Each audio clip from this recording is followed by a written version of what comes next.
మీకు ఇప్పుడు ఒక ర్యాపిడ్ ఫైర్. మీకు ఇష్టమైన సంగీత దర్శకులు కీరవాణి, మణిశర్మ, చక్రి, దేవిశ్రీ ప్రసాద్. మణిశర్మ గారు ఎందుకని? అంటే కీరవాణి గారిని కూడా పక్కన పెట్టేసి మణిశర్మ గారు, కీరవాణి గారిని కూడా పక్కన పెట్టేసి అంటే ఏంటి ఉద్దేశం తెలియదు.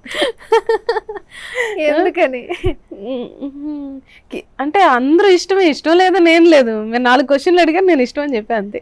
ఏ తరహా పాట పాడడం మీకు ఇష్టం?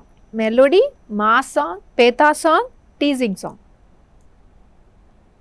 మాస్. ఎందుకు? అంటే మీ వాయిస్ మాస్ కేసు నాకు అలా, నాకు మాస్ అంటే మెలోడీ కూడా పాడగలను, మాస్ లో నాకు కొంచెం ఎనర్జెటిక్ గా ఉంటుంది. సినిమా ఇండస్ట్రీలో మీకు అత్యంత ఆప్తులు ఎవరు? దాసరి గారు, రామానాయుడు గారు, కీరవాణి గారు, రాజమౌళి గారు? రామానాయుడు గారు అందరికన్నా. మీరు కంపోజ్ చేసిన పాటలో ది బెస్ట్ ఏదనుకుంటున్నారు?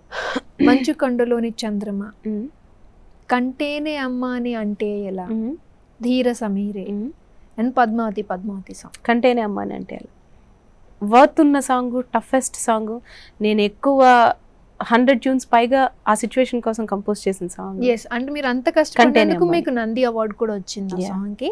మరి ఆ సాంగ్ ఒకసారి హమ్ చేస్తారు? కంటేనే అమ్మ అని అంటే ఎలా, కరుణించి ప్రతి దేవత అమ్మే కదా, కన్నా అమ్మే కదా.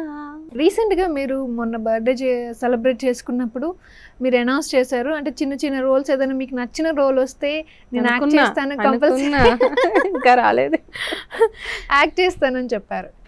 మెయిన్ రీజన్ అంటే మా నాన్నగారు నన్ను చిన్నప్పుడు యాక్టర్స్ని చేయాలనుకున్నారు. మెయిన్ అది మా నాన్నగారు. నాకు అది ఇష్టం లేదు, నాకు మ్యూజిక్ దీంట్లోనే రావాలని. బట్ ఆయన కోరిక అలా ఉండిపోయింది. ఆయన కోరిక తీర్చాలన్న ఒకే దీంతో ఒక చిన్న, ఇప్పుడు చూడండి సాగర్ సంగమంలా అదే మ్యూజిక్ రిలేటెడ్ ఫిలింలో హీరోకి మ్యూజిక్ నేర్పుతున్నట్టు, లేకపోతే హీరోయిన్కో, లేకపోతే ఇప్పుడు ఫాల్గుని పథక్ చేసింది, తను పాడుతుంటే పక్కన ఎవరైనా, సో అట్లా. So that kind of role ఏదన్నా ఎప్పుడైనా వస్తే అనుకోకుండా, అంతేగాని not like roles and all. I'm not at all interested in that.